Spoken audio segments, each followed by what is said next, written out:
kopesa mbote les assemblées aux États-Unis na masanga na États-Unis qui peuvent nous entendre.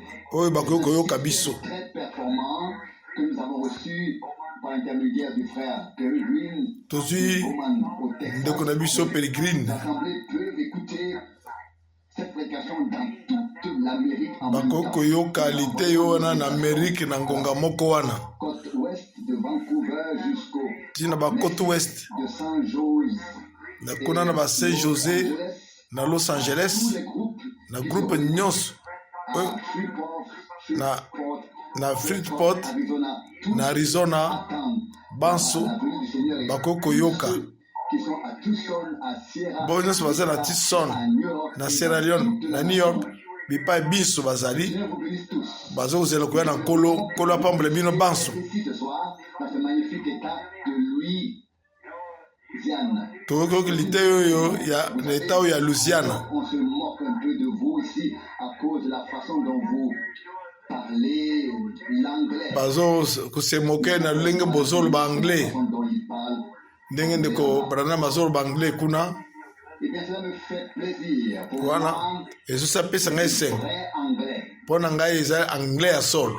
Je ne veux pas vous dire quoi que ce soit, mais nalingi koyebisa bino eloko te je crois nandimi qu'il y a beaucoup en commun avec vous. naza na ebele na boyokani na bino Un petit déjeuner que nous avons pris avec le groupe des hommes d'affaires chrétiens. ntango tomelaki petit déjeuner Nous allons maintenant chanter l'hymne national. ntango toyembaki Pensez à ma vieille maison dans le Kentucky. na banzi batoyesi toyemba luyembo ya national L'hymne na national banzani ndako na ngai ya kala nous envoie quand même mes salutations. totinde bino bandako bambote na ngai Que la retransmission pourra être écoutée également partout où se trouvent les hommes d'affaires chrétiens. retransmission oyo esengeli eyokana bipai biso bato na mombongo baza Et chaque soir, chaque réunion sera retransmise. Priez pour moi. pokwa nyonso tu mate nyonso tu tokoyokisa yango Local ici pour frère bobondela Jacques mpo na et ceux ngai qui viennent ici, je vous demande une faveur ce soir, car ce sera une prédication d'action de grâce destinée non seulement à l'assemblée ici, mais à tous. ekozala lite ya action de grâce Un peu longue, awa mpe kaka te ekoyokana partout soki eza molai ce que j'ai toujours fait. ndenge na kosenga bandeko na mesana kosala bongo Trouver un noyau, soki olie gateau ya le cerise gâteau. J'étais seulement le noyau. omoni mbuma na kati obwaki olie kaka gateau Ce qui est prêché. kaka oyo iteyami wana Quelque chose dans ce message soki eloko moko na sango yango étrange. oyo ya mabe Jacques m'a toujours, frère Jacques m'a toujours ouvert la porte pour que je puisse venir. C'est pourquoi je me sens chez moi. Il a dit prêche ce qui est dans ton cœur. alobi frère Jacques afunga ekuke yango nde nayaka awa alobi nanga teya oyo eza kati na motema na yo Mais d'habitude, je ne prêche pas de choses mingimingi finales depuis la chair d'un autre frère, mais seulement nateyaka makambo original te chez moi. na etelo ya ndeko mosusu te kasi nateyaka yango epai na ngai Si je dis quelque chose, nayebisi bino yango soki nalobi eloko vous n'êtes pas d'accord, considérez cela comme oyo une ondimi ignorance te et priez pour moi. tala lokola eza libunga na ngai bondela mpo na ngai Maintenant, sasa ibi la parole de Dieu. tofungola liloba na nzambe Il y a en fait beaucoup de passages auxquels je voudrais me référer. passage eza ebele oyo na kotalela na poko na lelo Je sais que lorsque je suis venu ici pour la première fois, nayebi ntango nayaki mbala yambo plus de 20 ans, 20 ans esi je eleki n'avais pas besoin de noter les passages. nazalaki na posa ya konote bapassage te Je dois le faire. kasi awa esengeli nasala yango Maintenant, 2 fois 25 ans, et c'est awa pourquoi 2 fois 25 ans nakomi mokolo je dois noter esengeli na note matei baverse pendant que nous lisons l'épître aux Romains. ntango tozotanga mokanda na baroma chapitre 7 Je voudrais enseigner cela nalingi dans une leçon d'école. kotalisa yango lokola na ekole de dimanche Et je voudrais aussi saluer ceux qui nous écoutent Pe ndani kupesa pe mbote na boyo bazo yoka biso. Ici, c'est bondé et les gens sont debout. Ah, sale tondi, bato batelemi. Tous ceux qui ont pu venir pour entendre le message. Ba nyonso ba yapo na yoka sango. Zamba pambula bino. Comme je l'ai déjà dit, nous allons aborder cela comme dans une leçon. Ndenge na olibi yango toko tala yango lokola na matei ya école. L'église de Jésus-Christ. Je voudrais vous dire tout cela nyonso wana parce que je crois que la venue de Jésus est vraiment proche. Pona ndimete koya na nkolo eza bebelemi. 20 ans plus près que lorsque j'étais ici il y a 20 ans. Ah, 20 ans. Eleki tango nazalaki awa. Comment attendons-nous le retour du Seigneur dans notre génération? Ndenge tozozela bozoki na nkolo na génération na biso. Venue du Seigneur. Boya na nkolo Génération. na eleko na biso oyo. Ndenge tozozela ngo. Romains 7. J'espère que vous avez tous ouvert vos Bibles à travers. Na banze banso bofungoli ba Biblia na bino. Ce message ressemblera beaucoup à celui sur le mariage et le divorce. Parce que sango ekukana lokola oya mariage na divorce libala pe kuboma libala. Pour l'église des derniers jours, lisons. Totanga pa l'église ya tango ya mikola suka. Vous, mes frères, quand je parle à des gens qui connaissent la loi. Bozo bosa. Que la loi nazolobela bato bayebi mobeko. Exerce son pouvoir sur l'homme aussi longtemps qu'il mobeko esalaka makasi nango likolo ya moto ntango aza na bomoi mpo ndakisa mwasi akangami na mobali na ye ntango aza na bomoi. Soki mobali akufi akangami na mobeko oyo ekangaka ye. Lokolo mobali aza na bomoi ye akosala ekobo ntango akokoma na mobali mosusu. Boye soki mobali akufi akomi azali sembo azali libre mpona mobeko. Ndenge moko bandeko bino bokufaki na mobeko na nzoto ya Kristo. Boye bozelaki ya mutu mosusu te. Sasa ipi tokomema mbuma mpo na Nzambe kala ezali mpo na bato mosusu me awa ekomi mpo na Nzambe. Lelo wana lisumu esalami ezalaki provoke na loi na nzoto na biso eza kosala mosala nango. Awa tokufi awa tokangami lisusu te ata toza na bumutu na kala te me komi na bumutu ya sika. Nzambe totangi pe tondimi liloba. Pas un mot, pas une lettre, rien ne peut passer avant que tout soit accompli. Liloba moko te ko koleka te liboso te manso ekokisama. Dit dans l'Apocalypse au chapitre 22, tolobi oyo 19, quiconque ôtera quelque chose moto nyonso ou y ajoute elobami na Apocalypse 22 oyo nyonso akolongola yebe bakolongola kombo nde na buku na bomoi oyo nyonso akobakisa bakobakisa mpe bapasi makama oyo eza na kati ya oyo bakolobi na Biblia. Comme Satan l'a déjà fait avec Ève. Une parole a fait tomber toute l'humanité. Liloba moko ekwesi mokili mobimba ndenge Satan asalaki yango na Ève. Puis nous voyons au milieu du livre. Tozomona katikati ya buku. Puis nous voyons au milieu du livre notre Seigneur Jésus qui vient. Kono na biso Yesu Kristo aza koya.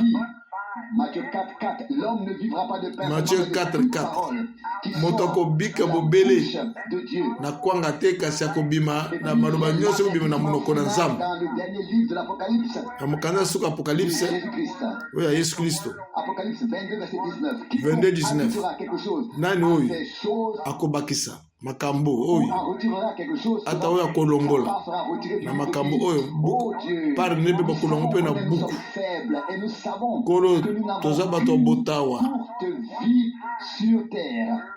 Et nous ne savons pas à toyebi quel te moment nous serons appelés à ngonga nini rendre des comptes au ngonga Seigneur. nini oyo kobianga biso ete Aide-nous à mettre to tout de rendre côté, compte à vider songa notre biso cœur ya et kolongola kati na mitema na afin biso de pouvoir regarder po te uniquement totala dans ta parole. bobele liloba na yo Et que le Seigneur Jésus, kolo yesu kristo vivant, habite en nous. na bomoi afanda kati na Que biso ton esprit descende afanda na en nous, molimo na ye se répande eke sur molimo nous. na ye ekiti likolo na biso esopana Oins-nous puissamment afin que nous devenions pakola biso de meilleures personnes. po te tokoma bato ya malonga Afin que nous comprenions mieux les choses. tososola malamu makambo aide-nous Seigneur Seigneur, accorde-nous de comprendre le temps et le jour dans sunga biso lequel nous vivons. tososola bangonga nini oyo toza Dieu kobika avec son peuple en cette heure. En ce temps étrange et sombre dans na lequel ntango ya nous molili vivons. Oh Dieu, toza kobika ouais, pakola non biso. seulement ceux qui parlent, mais aussi ceux qui écoutent. Nous tous pakola ngai moto nazoloba na baoyo bazokoyoka biso car la crainte de Dieu est le commencement de la pamba te bobangi na nzambe nde ebandeli ya bwanya Père, nous te le demandons tosengi yo au nom tata de Jésus. na Amen. nkombo na yesu kristo amen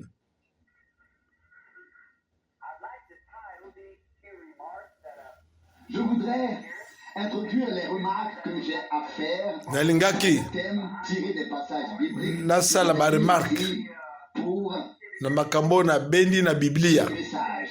mpo na sango oyo L'union invisible bomoko épouse oyo omonanaka te ya mwasi ya libala l'époux. na ya mobali L'union bomoko invisible oyo emonanaka te na mwasi ya libala Christ. na Cela na ne ressemble pas à un mobali ya message kristo de grâce. Mais nous sommes reconnaissants pour toutes les Écritures. kasi biso toza reconnaissant mpo na makomi On nyonso doit vivre à cette époque où les événements de l'histoire du monde trouvent leur accomplissement. Je ne sais pas. tozobika na ngonga oyo ya makambo ya mokili ezokokisama Fondation du monde. Et si Dieu m'avait exposé tout son plan et m'avait dit soki nzambe atalisa mongo na ye que tu prêches, mpe alobi na ngai nalingi yo oteya à quelle époque veux-tu? olingi oteya na eloko nini J'aurais choisi alors cette époque. mbele naponi eleko oyo toza C'est un âge en or. eza eleko ya olo J'aurais aimé être ici à l'époque où il marchait. nalingaki kozala awa na ntango wana aza kotambola na mokili Plus importante, car il se prépare à ramener chez lui son peuple qui prépare actuellement. awa ya moto oyo ezaki alingi azongisa mwasi na libala bipai ye azali Mourante de Ouais. cette époque. C'est une grande époque. eza epoke monene Nous sommes submergés par cela. totondisami na makambo yango Que l'histoire du monde sera bientôt terminée. makambo ya mokili oyo ekosila Dans un nouveau jour, dans le millénium. tokozwa mokolo ya sika na milenium na nkoto yoko Je crois bien sûr au millénium de Jésus-Christ, au royaume Na banzi- de Jésus-Christ. na nkoto yoko ya yesu kristo Pendant 1000 ans, il reviendra en chair et en os pour Akozonga. nous ramener à la maison. Na nzoto. Nous qui serons prêts à ce moment-là. na molimo Ceux qui aura purifié mpo na par son kozongisa sang, biso na ndako baoyo ya kopetola bango na makila na ye l'illustration dans l'écriture. Paul azopesa yango na de la grâce. bikomi C'est un peu comme le mariage et la le loi divorce. et la grâce eza lokola libala mpe koboma libala Nous avons lu est très rarement prêché. passage oyo totangi bateyaka yango mpe te C'est comme si l'on voulait parler du mariage et du divorce. Mais lokola bazoloba bango il y a ici libala mpe koboma quelque libala chose de plus grand. kasi awa eza eloko ya motu yo Le koleka mariage et le divorce. koleka mariage na divorce Nous, en tant que l'Église, biso lokola eklesia nous ne pouvons pas dans ce temps être mariés au monde, tokoki kobalana na mokili te appartenir à Christ. mpe tozala na kristo lisusu Il est impossible qu'une femme vive avec son eza mari mpasi et mpo avec quelqu'un d'autre. en même mobali abike na mobali na ye mwasi abike na mobali na ye mpe abika mpe na mobali Nous mosusu continuons à ce sujet, mais je vous dis ce que dit la Bible est vrai. nayebisi bino oyo bible elobi eza solo. Je crois aussi, et c'est ma conviction, Nandimi mpe que l'un des plus grands mystères de la prophétie est révélé ici. na eza mpe bosukisa bino ngai na motema ke Maintenant, dans le moko na vif libombami monene etalisami les awa gens puissent le voir tokota na likambo yango dans tout le pays. bato bamona ngo mpe mokili mobimba. Voir, et encore maintenant en rédigeant les notes pour cette prédication, et je suis sûr que cela doit être vrai. Je crois que c'était Trice Moody dont j'ai lu le livre. nayebisi Trice Moody À Chicago, là-bas. oyo natangi mokanda ne na Chicago kuna Une assemblée qui écoute en ce moment cette prédication. Lorsque Moody a lu Romains 7, il a couru dans la rue, a attrapé le premier homme venu et lui a dit: connais-tu la grâce? ntango Moody Quelle grâce? atangi Romains 7 Et il a dit la grâce de apakati Dieu. mbangu akutani na moto na nzela oyebi ngolu na nzambe A été tellement bouleversé quand il a vu ce Tango que ya- la grâce a fait. amonaki oyo ngolu Elle esalaki nous a délivrés de la loi. alobi nzambe akangoli biso Quel na rôle mobeko. la grâce joue dans notre vie. ngolu ezosala mosala monene na bomoi na biso. J'ai toujours dit que Nalobaka. lorsque je passerai de l'autre côté, je chanterai à nouveau ce cantique. nalobaka ntango nakende ngambo Oh, kuna quelle grâce na koyemba luyembo oyo indescriptible qui Oh, m'a sauvé, la ngolu. grâce, la grâce ngala ngolu oyo indescriptible. tokoki kolimbola yango Oui, te c'est par la grâce que nous avons été sauvés. ezali na ngolu Ce nde n'est pas ce que tobikisami. nous pouvons faire, mais quoi que nous fassions, cela ne compte pas. Ata Cela ko- n'a nini aucune tokosala. valeur. C'est par la grâce que ezali nous sommes sauvés. na par la ngolu foi. nde tobikisami eza na makasi na biso tokosala te na ngolu nde tobikisami. Peut-être devrais-je décrire la véritable église comme celle qui a reçu la na grâce. eklesi solo natalisa yango eza lokolo oyo eyambi ngolu Dans une épître adressée na mokanda lu, oyo batindeli baponami eh bien, une parmi beaucoup. Et c'est ce que signifie le mot élu. oyo Élection. Il en oyo va même pour le kombo babengi élu ekolo élection Une élection. Une Ezali. élue. À l'époque, Dieu avait choisi Marie. ezali moponami ya liboso nzambe aponaki Marie. Zèle.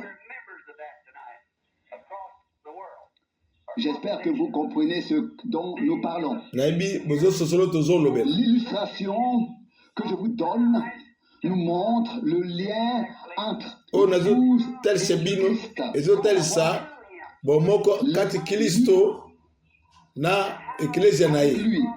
Elle lui est amenée d'où elle vient et comme elle est préparée. Vous voyez, l'illustration ici est donnée awa d'une femme. ndakisi epesami ya Une mwasi femme est toujours un type pour mwasi l'Église, azalaki elilingi na eklesia pour l'épouse du Christ.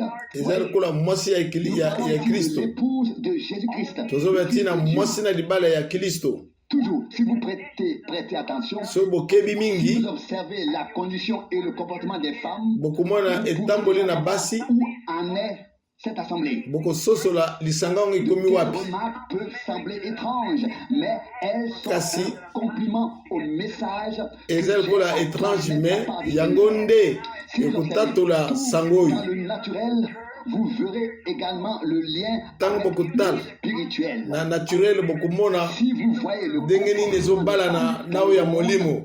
faites attention à quel point les assemblées se comportent de manière mondaine. tala masanga ndenge ezotambola lolenge ya bato ya mokili. C'est aussi le comportement des ecclésiastiques, de Des- l'épouse, bien sûr, de nde boye l'assemblée. auquel matamboli ya vous bamasanga prêtez attention. ebele. Vous voyez, nombreux sont ceux qui se disent soi-disant épouses. ebele nde bazobibenga Répétez ici, alors, lokola basi ya libala. ne vous sentez pas mal, car je m'adresse en ce moment à tous. boyoka dans tout pasi le te pays, à ceux nazolobela qui considèrent mboka mobimba. S'il y a ici des prédicateurs Ceux qui qui ne ba- sont pas d'accord, Tei soyez un bazar. peu silencieux et écoutez. bafanda Maintenant, kimia faites attention. bayoka nanu. Ce caractère, quand vous voyez des femmes se Tout le monde est comporter basse. et faire tout ce qu'elles veulent, bazosala oyo c'est balingi exactement ce que fait cette assemblée. ezali ndenge lisango mpe Maintenant, faites ezosala. attention. Mais lorsque l'épouse spirituelle vit, ntango mwasi na molimo réveille, azobika bolamuki na ye lorsqu'elle revient et se met à nouveau en accord, Épée. en conformité À avec la mipesi. parole. Vous voyez, Ayokani na liloba. un tel moment, un message est envoyé pour appeler l'épouse. Sango etindami. Pona kubenga muponami. Car Mwasi tout na comme le libala. monde écoute le séducteur Satan et Tango mokili. pêche. Ezoko yoka Il ne mus croit pas sa parole. séducteur Satan oyo. O bandima ke liloba na Nzambe te.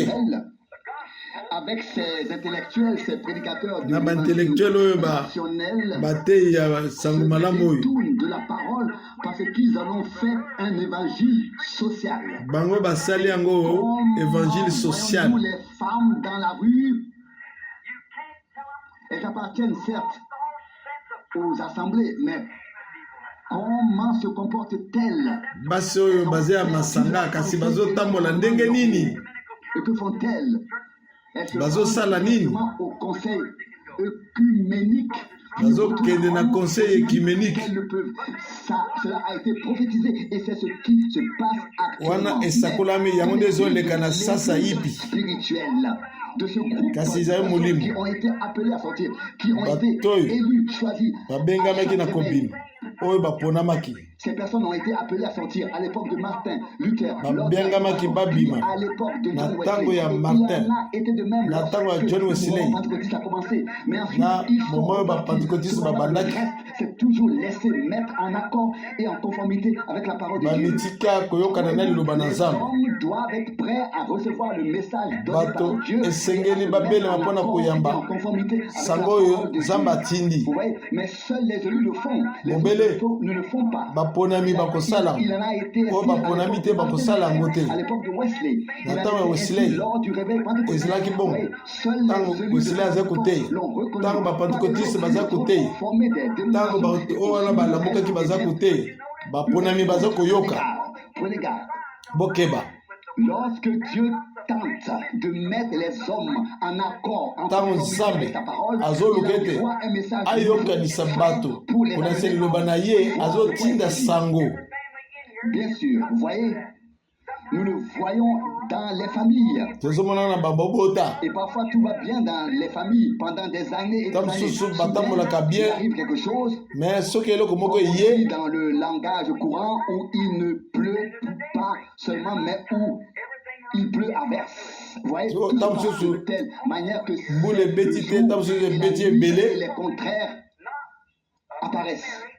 Moli Et Paul, le prophète, dit Bukese ici, ne dans bandi. Romains 7, verset 2, que une Romains- femme ne peut se remarier avant que son premier mari soit mort. mobali mwasi akoki kobala te Elle ne mobele peut so pas mobali ya se liboso remarier akufi. tant que son premier mari est encore en vie. En Bon. aucune circonstance, Mwasi elle doit akoki kobala rester te. seule tant que son premier mari est Lokola en vie. mobali ya liboso aza na bomo ye akoki kobala te. Elle le fait, Soki elle asali est yango, considérée comme adultère. akobiangama Je parle adultère. ici du naturel pour mettre en évidence le spirituel.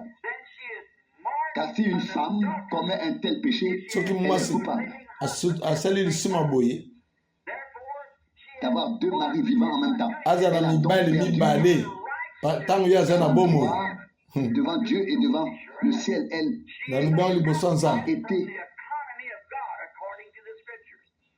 exclue de la maison de Dieu. Babengani ye na ndako na Nzambe. Il en va de même pour l'Église. Eza bongo Lorsqu'elle mpona tente eklezia de pe. combiner les statuts et les dogmes des dénominations avec la Ntango parole, ozozwa makambo ya bikeko il est impossible ya bibongiseli d'appartenir à la fois au Christ et aux choses du ozala na monde. biloko wana mpe ozala pe na liloba na Nzambe eza Vous impossible. devez être mort soit à l'un, soit Esengeli à l'autre. okufa Vous ne na pouvez o pas wana avoir ou bien les na deux mosusu. ensemble. Vous ne pouvez pas être marié à une assemblée et au Christ. Okoki kobalana na lisanga Contraire à l'autre. mpe na Kristo soki yango On etelemelani. dit parfois, je crois cela, je ne crois pas cela. Oyo nandimi oyo kasi oyo nandimi te. Si vous êtes marié au Christ, le Soki Christ, obalani la na parole, Kristo. c'est ce qui est écrit dans Christ l'Évangile aza de Jean, liloba. chapitre 1, verset 1. Au commencement était la Chapitre parole, 1. et la parole était avec Dieu, et la parole était Liloba Dieu. ezalaki Elle a été na faite ebandeli chair, liloba et elle ezalaki a na habité parmi Nzambe nous. liloba eyaki est efali la kati na parole biso. vivante. Il Kristo aza l'était, liloba na il est, bomoi et il le sera toujours. akozala kaka. Il était la manifestation, la révélation ou l'attribut de Dieu. Il était le Fils de Dieu. De son Père. Tout comme vous étiez dans les reins de votre Père, avant que vous ne soyez là, vous devez avoir de communion avec lui. Ensuite, lorsque vous êtes né dans ce monde, vous avez pu communier avec lui et vous êtes venu à l'image de votre Père. Et fille de Dieu, avant qu'il ait une lune, une étoile ou une molécule, vous étiez déjà destiné à être la manifestation physique. Mais dans l'esprit, vous êtes Dieu. Vous avez reçu la vie éternelle de Dieu. Vous êtes à son image, à l'image de Dieu. Vous êtes déjà apparu ici pour la gloire de Dieu. Avec lui. De même que vous deviez être dans votre Père, dans le naturel. Vous étiez en Dieu avant que le monde afin naturellement. Maintenant, prenez garde. La vie qui est en vous est la vie divine. Décrétée avant la fondation du monde. Vous ne pouvez pas la mélanger avec des dénominations, puis avec la parole. Les deux sont opposées l'une à l'autre. Voyez-vous, lorsqu'il a donné son interprétation à Ève, il a admis que Dieu avait dit cela. Mais ensuite, il a dit, vous ne mourrez point. Et Ève l'a cru.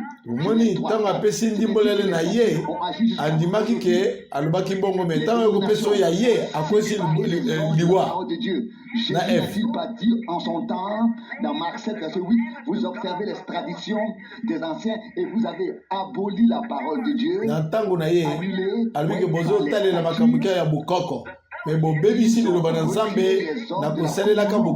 l'Esprit de Dieu qui est prêt à oindre la parole et à la révéler. Les hommes ont été séparés de Dieu par les dénominations. Vous voyez, à toutes les époques, Dieu a toujours fait quelque chose. À toutes les époques, il a eu une parole.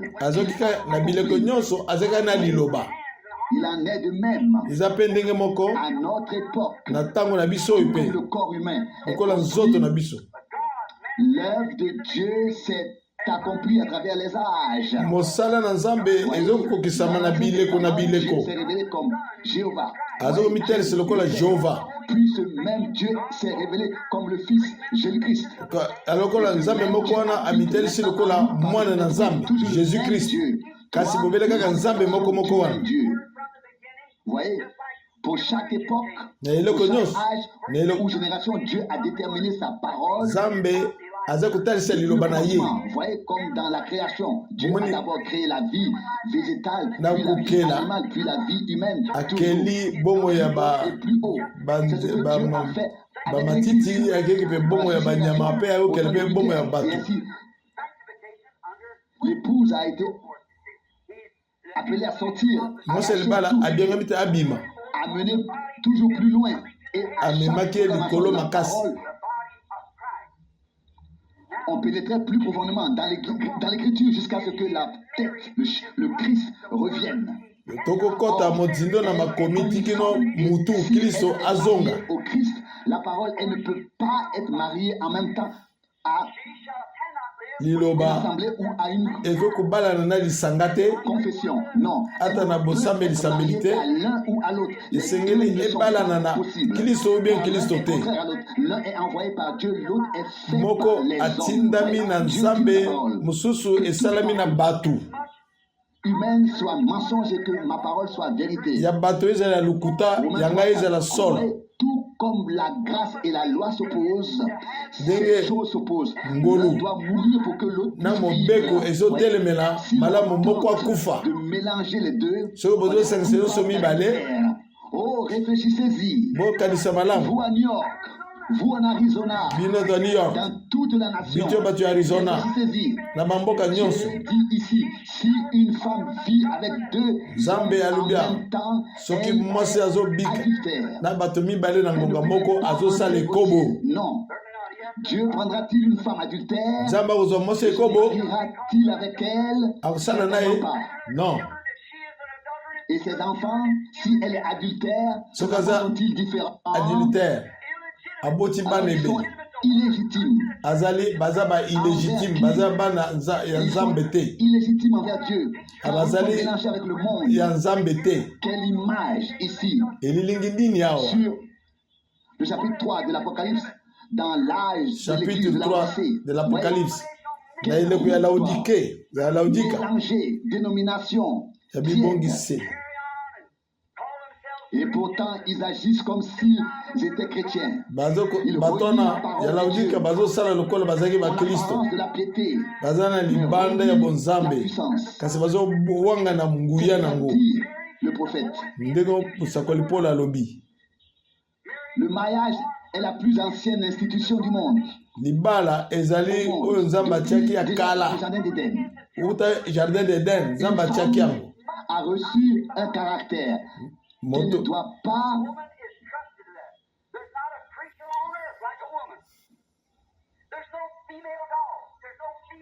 souiller. Aucun autre animal femelle dans toute la création ne peut commettre l'adultère ou être immoral.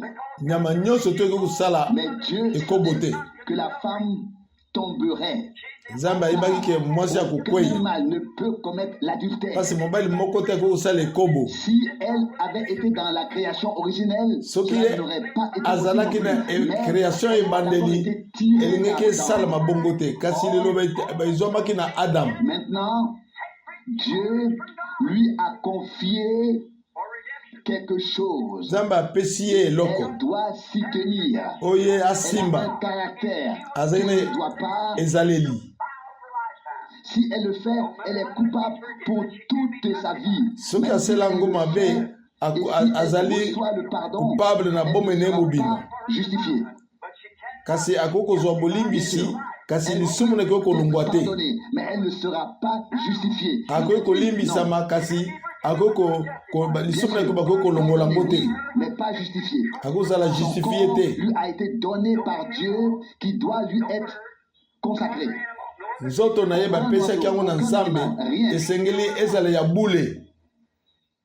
Aucun sexe féminin ne peut le faire. Eh bien,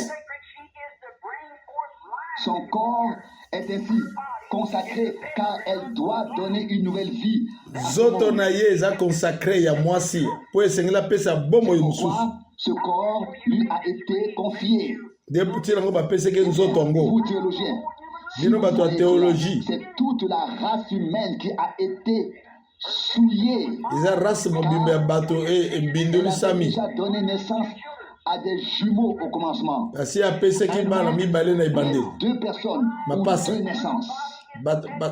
Bato mibale mbotama bato mibale. Que cela lui a été confié par Dieu comme étant consacré.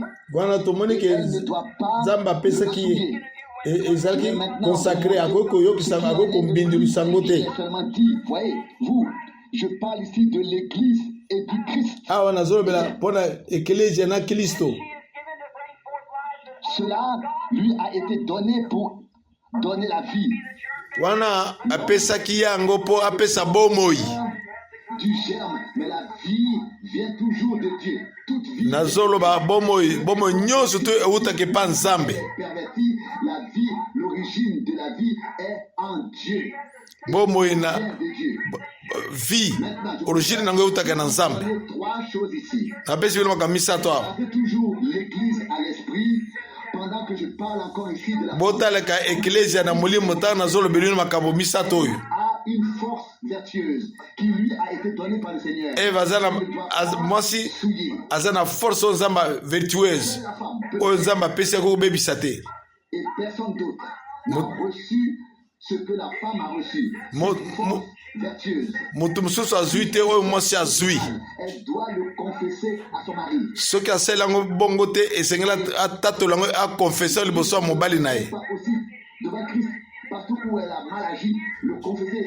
Esika biso mpe tosali mabe esengeli tokonfese yango epai ya mibali na biso epai ya Kristo. Elle a une force vertueuse qui lui a été donnée. Bapesi ye force vertueuse oyo Nzambe apesaki ye, Veiller nguye ya malamu esengeli asenzela likolo na yango. Soki abebisi akosenga mobali na ye bolimbisi afin de pouvoir dire oui ou non. ewa azalaki na ndingisi ya koloba iyo Donc il lui a été ata donné aboyi cette femme et elle ne doit pas le briser.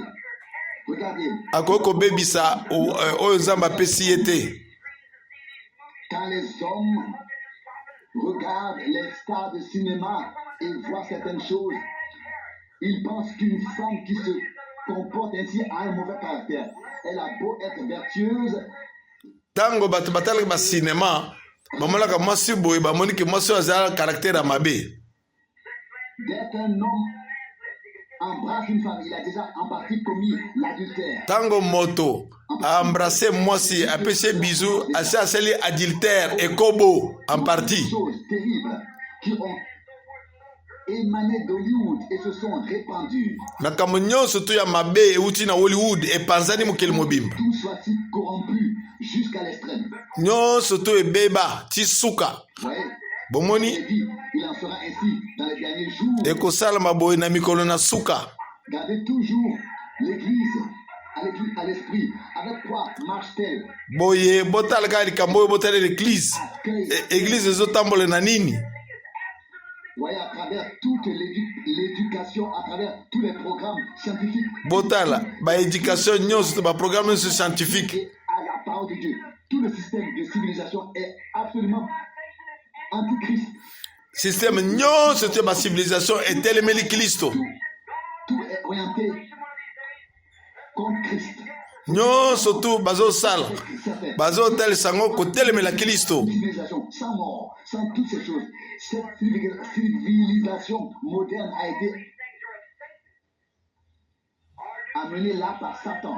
Tout ce qui lolenge ya kobika na mokili oyo satana moto amema yango babengi civilisation. la femme a quelque chose de sacré. Pourquoi? Mwasi Les aza femmes na- se comportent-ils ainsi? aza na eloko ya motuya. Parce que les femmes se présentent ainsi. Mpona nini mibali bazotambola boye po te basi mpe bazotambola bongo.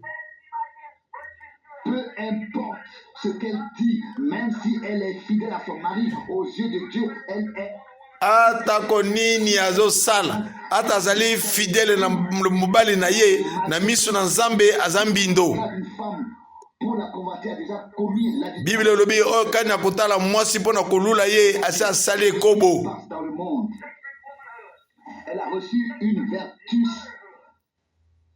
Azwi nguya bolamu et elle devrait l'utiliser pour une maternité. esengeli asalela yango mpona kobota.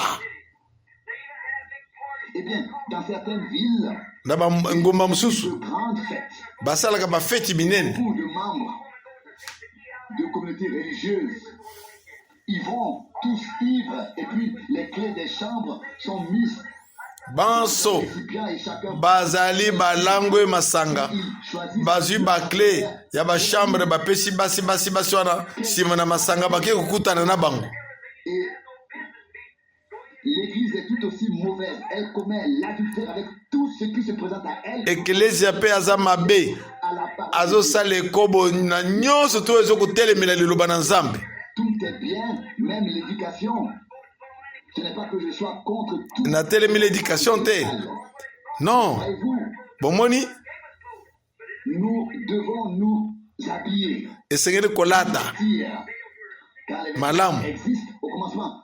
Nous étions enveloppés par Dieu et nous n'avions pas besoin, mais maintenant nous devons nous habiller, nous vêtir. liboso À l'époque, tozaki motakala toyeba ntina nango te kasi apres lisumu Nzambe nde moto alatisi bilamba mais sasa epe esengeli kolata bilamba. cette tâche, ce rôle, la condition de femme d'être fidèle à son mari, d'élever bien ses enfants. Lolenge ya mwasi ya kozala malamu na mobali na ye kobokola bana ne malamu. Quand les hommes viennent avec leurs femmes pour arranger les choses pour avoir un entretien. Tout ce qui se passe là-bas, vous dites, oui, mais cela n'arrive qu'aux gens du monde. Même parmi ceux des assemblées pentecôtistes, oui, Tango, ils ne viennent même pas. bato bazoloba ke wana yaka na bato ya mokili. Mélange Même bato ya bapentekotiste. entre le monde et les assemblées, Kasi bosangana ezali kati na mokili na masanga. etc. Et nous sommes aussi loin de la Pentecôte originelle. Toza pe musika na Pentecôte originel. Oyo na kitara ya mulimu santo kitaki na ibandeli. Toza pe musika na yango. Tout est un chaos obscur Nyonso eza molili. à la femme. Voyez-vous pourquoi elle est un modèle pour l'Église? Nous avons une responsabilité envers le Seigneur, tout comme la femme a une responsabilité. Ecclesia eza na bokumba na ye. Lokola mwasi pe eza na bokumba na ye. Responsabilité envers Dieu et sa parole. Liboso na Nzambe ye pe liboso mobali na ye. S'en va avec un autre homme. Soki mwasi akei na mobali mosusu, Une assemblée se détourne de la parole de soki Dieu. lisanga ekei na mutu mobali mosusu epesi mokongo na Nzambe. Eh bien, nous avons tout fixé sur des programmes sociaux. Jésus n'a pas dit allez construire des écoles et tout Toza na ça. makambo ebele. Jésus alobi teke bokende botonga ba école, Les hôpitaux, botonga ba hôpitaux. bien, mais Eza quand même malamu kasi alobi bongo la te. mission de l'Église, non. Notre mission est de prêcher l'Évangile. Sango na biso, mokuma na biso eza koteya sango malamu. Nous avons fait tout le contraire. Vous voyez, Satan a réussi à tout mélanger. Tosali bokeseni na nyonso. Satan azwi nzela. Le monde entier. Le monde entier. Regardez, Mokili mobimba. tout cela nous mène. Talani. Vous avez tous lu dans le Nyonso Sagesse, ezomema biso wapi botangi mokando wana ya magazine. 20.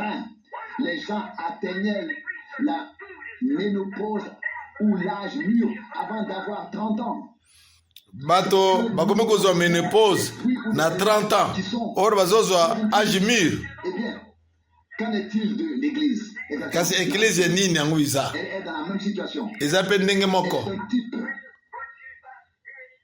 Elle a reçu la vertu par l'Esprit de Dieu. Azwi nguya Elle fait, elle a commis l'adultère na mulimu par la santo. parole de Dieu. Kasi asali ekobo na liloba na Nzambe. Fidèle. Aza infidèle. Eh bien, pour honorer la parole de son Seigneur, elle doit rejeter tous les statuts, toutes les dénominations. Mpona biso esengeli alela bastatu nyonso to bikeko nyonso to aza na yango. Contredit la parole de Dieu. Oyo nyonso eza kotelemela liloba na Nzambe. La Bible dit, Hébreux 13, 8, Jésus-Christ est le même hier. Hébreu 13:8 elobi Yesu Kristo aza ndenge moko lelo mpe libele na libela. Voici les signes qu'accompagneront ceux qui auront. Tala bilembo ekobila bato bakondima. Ouais, vous devez naître de nouveau. Esengeli bobotama sika. L'Écriture dit, allez dans le monde entier. Bokende mokili mobimba. Les nations et prêchez l'évangile. Bokomisa bato ya mabota. Qui auront cru. Bote bango sango malamu bobatisi bayo bakondima. Nous nous sommes détournés de cela. Biso tozosalela yango te. Responsabilité. Qu'a fait Hollywood aux femmes? Ici, que Sœur Schrader, qui est assise ici. Awa Hollywood ya basi Frère Shader oyo afandi awa. Ici, les femmes âgées, sœurs mortes, Sœur mort. viennent des années passées. Na kasi Une ba mère où elle-même était descendue dans la rue comme les femmes d'aujourd'hui, ye moko soki akitaki na nzela dans un asile, lokola basi ya lelo oyo akomona lokola bamemi na esika bato ya maboma qu'on aurait pensé qu'elles étaient sorties sans jupe. so babanzi ete N'est-ce pas le monde? amoni ye na elateli na ye balobaki oyo na mokili te. Tous ces meurtres et tout ce qui se passe dans ce monde, Nyonso ezoleka na mokili oyo et cela doit arriver dans ces derniers temps. esengeli eya na ntango ya suka. Le temps viendra bientôt où l'on criera au rocher, Ngonga ekoya et ainsi de suite. oyo bakoganga libanga zipa biso ngonga ekoya. Perdu, c'est presque arrivé. Eh bien, tout se passe jusqu'à la folie totale. Nyonso ezolekana na liboma mobimba mpenza. Vous pensez, c'est la civilisation. Bozokanisa eza civilisation Ce qu'Hollywood a fait aux femmes. oyo nde makambo Hollywood asali na basi alongoli bango lolenge na bango ya bonzenga Tout perdu. babongisi nyonso. Fait. Il y avait quelque chose d'intelligent. Eloko Et moko l'instrument ezalaki était la communauté religieuse. ya mayele ezalaki Une personne rusée bato na kobosambeli est entrée dans dans l'église comme dans les années d'Éden et akoti na ecclesia elle a été séduite. lokola na jardin d'Eden Pas mal agir. azimisi mwasi. Non, pas volontairement, non. La Bible dit dans 2 Corinthiens 11. Dans 2 Corinthiens 11. Elle a été séduite.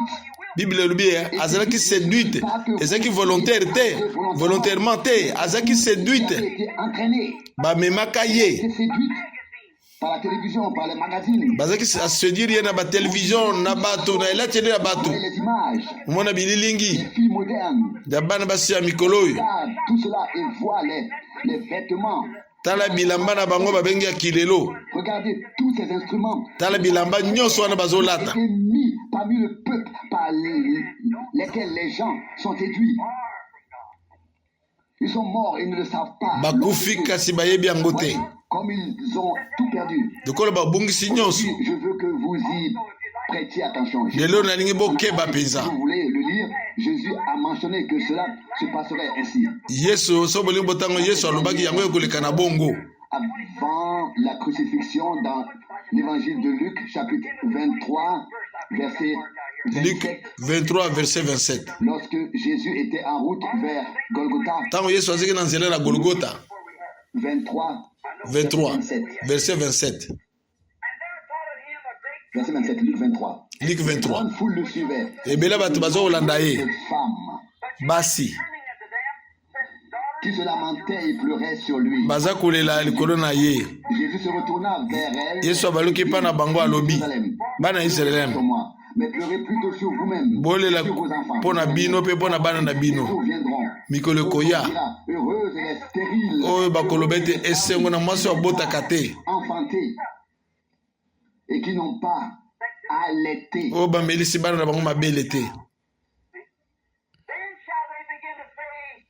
Verset 30. Alors on se mettra à crier aux montagnes, tombez sur nous. bakobanda koganga na ngomba verset 30 bokoya likolo na biso Car si l'on fait cela au bois fer, soki basala yango na nzete oyo ya mobeso du bois sec. bongo ekoya boniboni na nzete oyo kauka Vous voyez, bomoni elles ne veulent plus d'enfants, non. balingi bana te Elles veulent un chien, balingi mbwa na plus nyau d'enfants. Pourquoi? mpo na nini Non, alors, elles sont liées. Alors, elles ne sont plus libres. Elles ne veulent pas cela. Cela ne sera pas conforme à Hollywood. Non. Elles ne veulent pas cela. balingi yango te Elles préfèrent se faire opérer pour ne pas avoir d'enfants. balingi baopere bango mpo babota te D'enfants. Jésus en a parlé. yesu asi alobeli yango Ce temps-là qu'ils crieront, montagne, tombez na sur nous. ngongo wana bakobelela ngomba likoya likolo na biso Contrôle des... libanga batela biso Elles ne veulent pas d'enfants. balingi bana te Elles pensent qu'elles ne seront plus aussi belles. babanzi ete bakozala kitoko te Elles ne seront plus comme avant. bakozala lokola liboso te Et leur mari laisse faire. bamibali na bango mpe batike bango basala bongo Jésus l'a déjà dit à l'époque. yesu asieli koloba bango na ntango wana Il a dit à ce moment-là, ils s'écrieront que les collines et les montagnes tombent sur nous. bakolobela ngonga wana Comme considérable. mabanga kweli likolo na biso bangomba bokweli likolo na biso Les femmes ont une nature donnée par Dieu. Elles sont faites pour prendre soin des enfants. basi nzambe apesi bango mokumba basalami mpo te babatela bana amen Et quand l'automne arrive, que Tango. les ours vont Automne. dormir pour tout l'hiver, eye quand la femelle est enceinte, ntango mwasi azwi zemi vous savez comment naissent les petits. boyebi ndenge bana mike babotamaka Chacun d'entre eux est enveloppé comme dans un sac en plastique bango balingami na eloko moko lokolo plastique et ne se réveille peut-être que des mois plus tard. Et elle ne voit ces petits que lorsqu'ils sont déjà grands. bakomona kaka ntango bakomi mikolo Pendant qu'elle dort tout l'hiver, na hiver tu bazolala pongi elle les nourrit. azolesa bango La mère obtient le lait, mais c'est ainsi. Et si une ours n'a pas de petits, soki ours aza na bana te ils lui sont propres. Les petits de l'année précédente viennent se nourrir du lait. ane oyo ya mbula oyo etikalaki bakoya epai na ye mpo na bamela Pas d'enfant à leur mari, mais préfèrent acheter un chien ou kasi bato mwasi akopesa bana epai na mobali na ye te akosepele ete asomba mbwa na nyau et la crainte du Seigneur. bobange na nkolo Vous voyez, ezate. pensent alors que cela ne correspond pas à leurs conditions. Elles ne se sentent Bomoni etali lulenga na bango te bazo babebisi yango. selon le temps actuel. N'est-ce pas là une image de l'église moderne d'aujourd'hui? Boye wana ezali elilingi ya eklezia moderne ya lelo te. Verset 38 des Actes des Apôtres. Qui veut encore Nani alingi lisusu libatisi soit louer, parler en langue, etc. Écrire. aloba langue aganga Ceux qui appartiennent aux confessions ne le veulent pas. Non. baoyo baza bato ya Excluront très vite. mabondeli balingi yango te Ils sont remplis d'autres choses. batondisami na makambo mosusu Ils produisent des membres, mais solo lesquels bazobota binama nini qui ressemblent à ce que rapporte le livre des Actes des Apôtres. Non, cela les est-ce que très dans bazo binama bazobota ekokani na oyo bazoloba na mikanda ya bantoma te. tout cela serait offensé. Nyonso wana ezali kotuka Ils ne veulent pas cela. Ils ne veulent pas recevoir la balingi yango te bazomona yango mabe balingi koyamba liloba na nzambe te. Je vous dis que c'est la seule possibilité. Recevoir la parole en nous pour naître de l'esprit. Ezali lulenge yango wana nde esengeli kozwa liloba na nzambe mpona kobotama na molimo. Dieu laissera passer toutes ces têtes de femmes coupées court. Molimo na nzambe basi nyonso to bakati bamitu balati bamakiye À nzoto nouveau d'une action ancienne de Dieu. baza na posa na mosalo ya nzambe akala te Plus cet esprit. batondisama na molimo santu te Nouvelle naissance par l'esprit de Dieu. mbotama na sika na molimo na nzambe. Que produit l'église à notre époque? Kasi nini nango eklezia ezobota na eleko na biso oyo Puis à notre époque. eneni ezobota na ntango na biso oyo. Vous savez bien ce que l'on voit en ce moment. Boyebi nini oyo tozomona na ntango oyo. Regardez dès le début, là, Tala na ebandeli Adam et Ève. Adam na Eve Ce qui s'est passé là-bas. nini nango elekana kuna. Eh bien, aujourd'hui ils disent, oui, non, nous sommes morts à tout cela et nous sommes nés de nouveau. Lelo bazoyebisa yo tokufi na nyonso to wana tobotami sika Marié au second Adam. babalami na second ya mibale Kristo Qui est son bien-aimé? ye molingami na ye Celui qu'elle aime. Celui à qui elle tient parole. ye wana Ainsi alingi de suite. ye wana asimbaki liloba na ye Son propre fruit mbuma na ye moko prouve qui ils sont, bien sûr.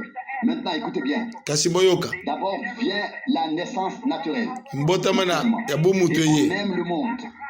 Mais celui qui est né de Dieu aime Christ. kasi oyo abotami na lolenge ya bomutu alingi mokili kasi oyo abotami na Kristo alingi liloba. Maintenant, écoutez bien. Boyoka malamu Quand d'enfants naissent, lolenge nini ya bana bazobotama on peut bien te dire qui est le père tokoki koloba malamu nani yango aza tata. d'Adam. Vous voyez, quand des enfants naissent dans l'assemblée, eh bien, cela doit se passer comme le jour de la Pentecôte. Pas au Ntango bana bazobotama na lisanga esengeli elekana lokola mokolo ya Pentecote. comme celle du père. Lolenge yenge esengeli eza lokola tata. Et alors, vous savez exactement que les filles ne peuvent pas être admises avec le visage maquillé, Boyebi ke les cheveux coupés. bana basi tokoki kondi bango na lisanga te na elongi makiye na suki bakata na barobe ya mikuse. Sur l'éducation, sur l'école biblique, etc. Une grande université. Et puis, ils sont élevés artificiellement. Babokeli bango na lulenge artificiel. Des gens qui cherchent une confession, une dénomination qui ont la même orientation religieuse Alors que le balingi païen, bien sûr. kotinda mwana na bango esika lokola kayen azalaki N'a jamais organisé de confession. Jamais. atikali kobongisa boleli masumu te. Au lieu de s'en tenir à la parole. Vous voyez ce qu'ils produisent. Oyo bazobota Illégitime que l'histoire de Caïn. ezali bana moko illégitime oyo babotami na liloba solo ya nzambe te. Les assemblées. Eza bongo masanga ezali Plus instruits, mais de plus en plus éloignés de Dieu, bien sûr. kasi lolenge bazali instruit nde lolenge mpe batango mosika na nzambe. Mais ils sortent des écoles dénominationnelles, confessionnelles, bien sûr. Bazolunga na bitelo ya mabongisi na bango Serpent, leur père, bien sûr. lokola satana tata na bango. Rusé comme Caïn, bazana mayele lokola Kaina. Vous dites, frère Branham, est-ce vrai? Bien sûr. Ndeko Branham ezali bongo. 4, verset 16. Comment cela a commencé? Totala nini yango ebandaki De Caïn. Na Genèse 4, 25. Quitta la présence du Seigneur. Kaina Habita dans le pays. alongwe na présence na nkolo. Genèse 4, verset 16. Et Caïn connut sa femme. Kain aibi mwasi na ye baboti bwana. Puis il commença à bâtir une ville. Pe abandi kotonga engumba. De son fils. Ouais. Apesa nkombo mwana na ye. Cela a commencé. La construction de villes, d'instruments. Botongi ya mangomba. Ya ville. La semence du serpent. Wana nde momboto ya Satana. Connu sa femme. Ayebi mwasi na ye. Vous pouvez vérifier par vous-même. Botala bino moko. 4 ne parle pas d'un acte. Bazoloba acte te. Bazoloba na mbotama. 4 verset 2. Et elle continua et enfanta. Akobi pe aboti. Ici, une femme a donné naissance à 2 enfants. Tolubia mwana apesi bana mibale mapasa. Se produit aussi chez les animaux. Esala mapepa na banyama. Et l'homme blanc a dit, je subviendrai aux besoins de mon enfant, mais pas à ce Mundele alobi na koteleka kama mwana na ngai kasi mwana wana mususu te. le matin avec l'autre. Mwasi yake na moko na tongo mususu na pokwa. Voyez, Bomoni il en fut ainsi avec Satan. Eza bon pe na Satana. Exactement la même chose. Le matin avec le serpent et l'après-midi avec Adam. Na tongo Satana na pokwa na Adam. Et comme le dit l'Écriture, Ndenge komi lobi l'Écriture nous dit que Caïn était le fils d'Adam. l'écriture zolo bete Caïn, l'écriture zolo bata sike mote Caïn zaki mwana ya Adam. Et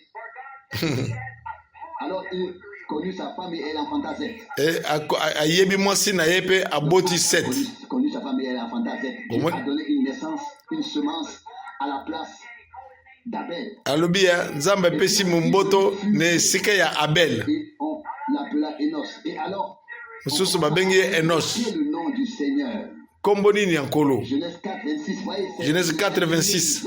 Que sont issus ceux qui ont invoqué le nom du Seigneur. Wana nde bato oyo bauta epa na nkolo babeleli kombo na ye. Il dit ici clairement que le premier homme doit être mort. Bible lobi polele te mobala liboso efo akufa. Non, il doit être mort. Esengela kufa. Du mariage et du divorce. Tozolobela libala pe kuboma libala. Je ne parle pas de cela maintenant. Nazolobela ona tino wana awa te. Je ne m'adresse pas seulement à vous ici, mais à toutes. Nazolobela bino awa te, nazolobela mabota manso. Comment les 7 sceaux ont été ouverts et cela. Ndenge nini bakake sambo efungamaki. Eh bien, avant de pouvoir être confié au Christ la parole, nous devons être morts au premier. Liboso te tomi pesa na Kristo liloba, malamu to kufa na oya yambo. Une assemblée qui le fait. Vous voyez, chacun dit ce qu'il pense. Moko azo loba oya azo sala. Finirez-vous. Vous voyez, n'est-ce pas exactement ce que dit Apocalypse 17? Bomoni oya Apocalypse 17 azo loba te. Vous devez être mort à l'un pour pouvoir vivre à l'autre. Esengeli bo kufa na moko pote bo bika na mususu. Le premier homme et appartenir au Christ, être uni à lui et marié à lui. Bokangami na Kristo pe bobalani na ye. Avec les dénominations. Kasi ndenge bozo sala pe na mabibongisela bato. Croyez en Jésus-Christ. Ndimela Yesu Kristo liloba. Tenez à l'épouse.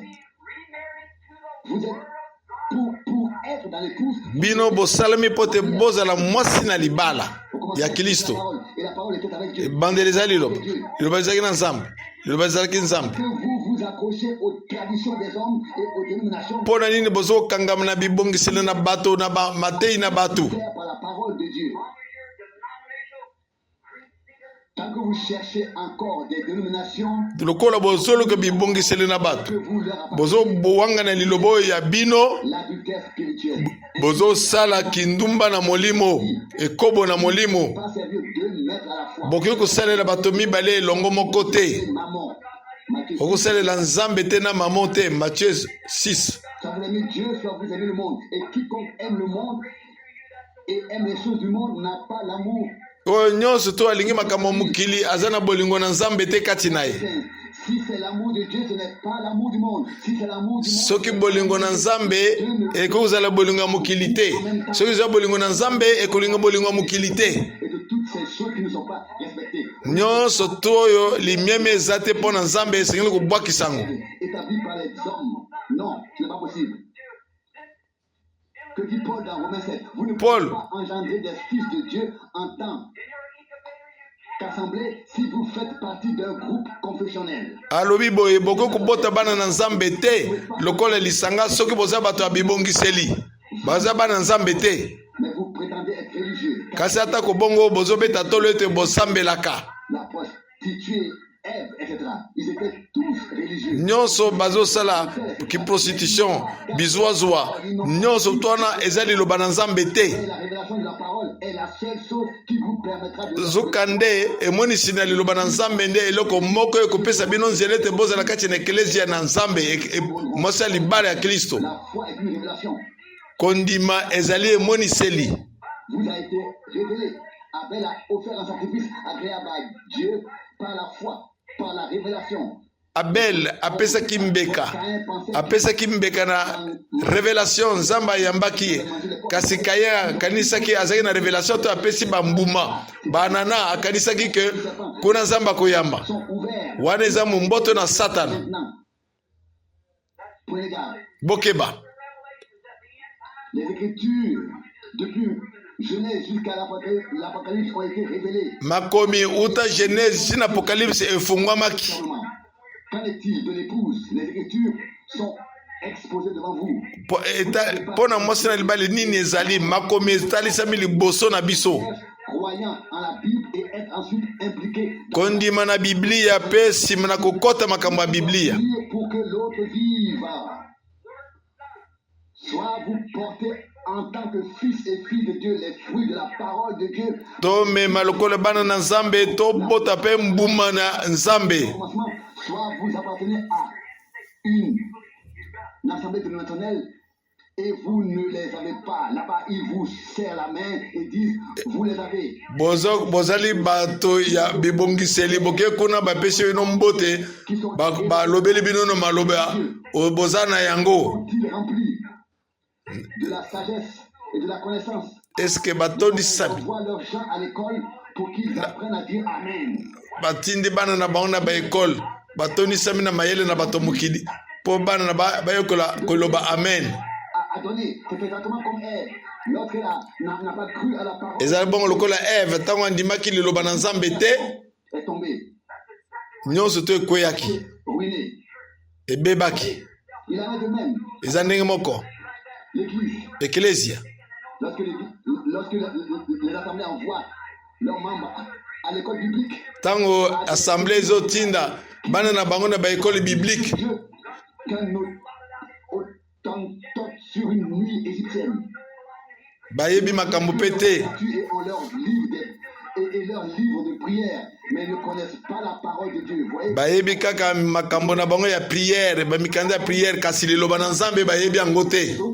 On peut peut-être dire que fait-il là avec cette arche, mais il était un prophète, il avait la révélation de Dieu. Et Dieu nowe baluki olobaki aza kosala nini na arshe wana azaki na emoniseli na nzambe.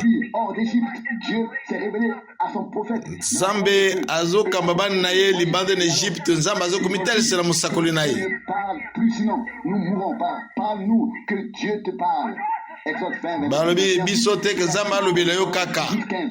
Dieu le Seigneur vous suscitera un prophète comme moi. kolo nzambe Il est dit au prophète, akotelemisa mosakoli lokola ngai. 14, une vierge sera enceinte et enfantera un fils. ayebi ke mwasi akobota Sur son épaule, son nom ya moseka merveilleux. akobota nkombo na ye kozala merveilleux Viendra sur le trône de son père et son akofanda na ngwende ya tata na ye n'aura pas de fin. Isaïe 9:5.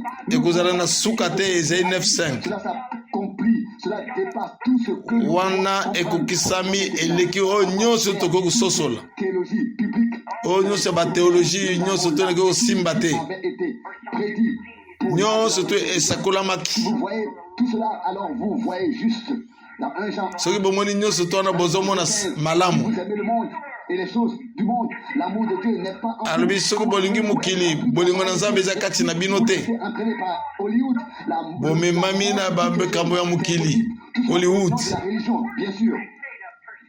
De quoi êtes-vous réellement rempli? Bino botondisami na nini?